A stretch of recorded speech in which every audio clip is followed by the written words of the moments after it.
48. Loi du pouvoir. Loi 1. Ne jamais éclipser le maître. Voici la dure vérité. Tu pourrais être un prodige, un génie dans ton domaine, mais si tu éclipses la personne qui signe tes chèques de paie, tu cherches les ennuis.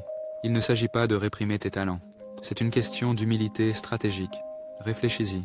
Votre patron ou mentor détient les clés de votre avancement. Si vous les faites paraître incompétents, ils pourraient se sentir menacés pour leur position. Mais si vous les valorisez, vous devenez leur personne de référence, leur arme secrète.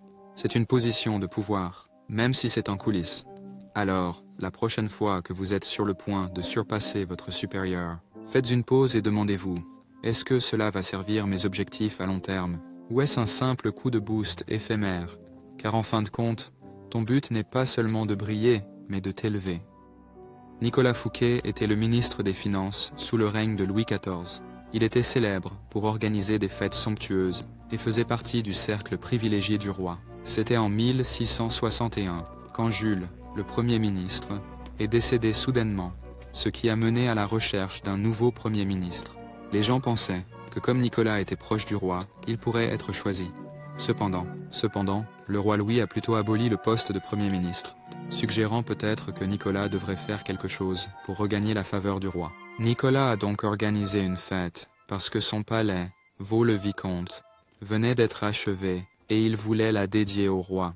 Bien que la véritable raison soit de rendre hommage au roi, il a fait du roi l'invité d'honneur de la fête. Les préparatifs pour la fête de Nicolas étaient vraiment spectaculaires. Le soir, l'événement se déroulait magnifiquement et de nombreuses personnes royales et notables étaient invitées. Nicolas a fait en sorte que le roi reste l'invité d'honneur, impressionnant tout le monde, au point que même les amis proches du roi ont été impressionnés par les efforts de Nicolas. La grandeur de l'événement était claire pour tous, et il s'est terminé magnifiquement. Cependant, le lendemain, les hommes du roi ont arrêté Nicolas Fouquet, l'accusant d'avoir volé de l'or et de l'argent du trésor royal. Bien qu'il soit vrai que Nicolas avait commis ces actes, le roi en était au courant et avait utilisé cela comme prétexte pour l'emprisonner. Alors pourquoi cela s'est-il produit? Parce que le roi Louis XIV était un souverain arrogant et fier, centré sur lui-même. Et une personne comme ça a aussi de grandes insécurités. Quand Nicolas a organisé une fête aussi fabuleuse, montrant loyauté et dévotion au roi, cela a eu un effet inverse. La fête était si impressionnante que même les amis du roi ont commencé à admirer Nicolas, faisant sentir au roi égocentrique Louis XIV un sentiment d'insécurité. Bien qu'il ne le veuille pas, Nicolas a involontairement rendu le roi mal à l'aise, ce qui a conduit à sa punition. En outre, après Nicolas, Jean Colbert, connu pour ses compétences en gestion de fêtes, a été nommé nouveau ministre des Finances. Il a utilisé l'argent du trésor pour construire un palais encore plus grandiose que celui de Nicolas. Et il a également organisé une fête pour son inauguration. Cependant, Nicolas avait déjà perdu sa liberté à ce moment-là. Au XVIe siècle, un astronome italien et un grand mathématicien savaient très bien comment rendre les dirigeants heureux. Copie, Galilée est encore considéré comme une mine de connaissances. Mais à ce moment-là, souverain ou roi n'était pas particulièrement intéressé par la connaissance ou la science. Il ne s'intéressait qu'à leur renommée. Galilée a dédié ses inventions aux dirigeants pour augmenter ses mécènes et ses élèves. Par exemple, il a dédié la boussole militaire qu'il a inventée au duc de Gonzague. Et le livre qu'il a écrit sur la façon d'utiliser la boussole était dédié à la famille Médicis. De cette façon, les dirigeants étaient satisfaits.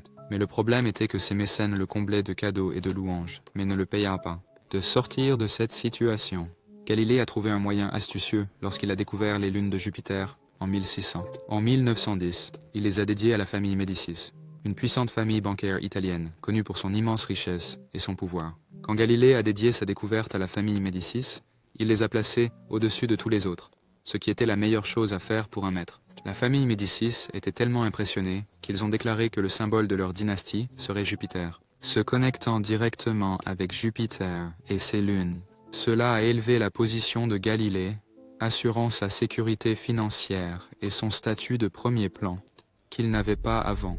Pourquoi cela est-il arrivé à Galilée? Parce que tous les maîtres aiment être vus comme supérieurs et distingués, et Galilée en a pleinement profité. Les dirigeants et les rois n'étaient intéressés que par leur renommée, et Galilée leur donna exactement cela, en plaçant la famille Médicis au-dessus de tout le monde.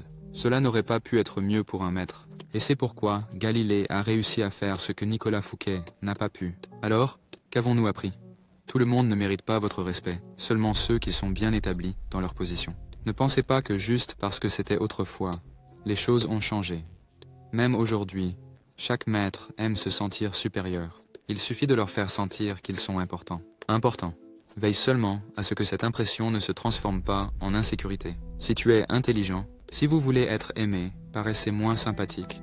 Faites des erreurs qui ne vous nuisent pas, mais nécessitent que vous les fassiez.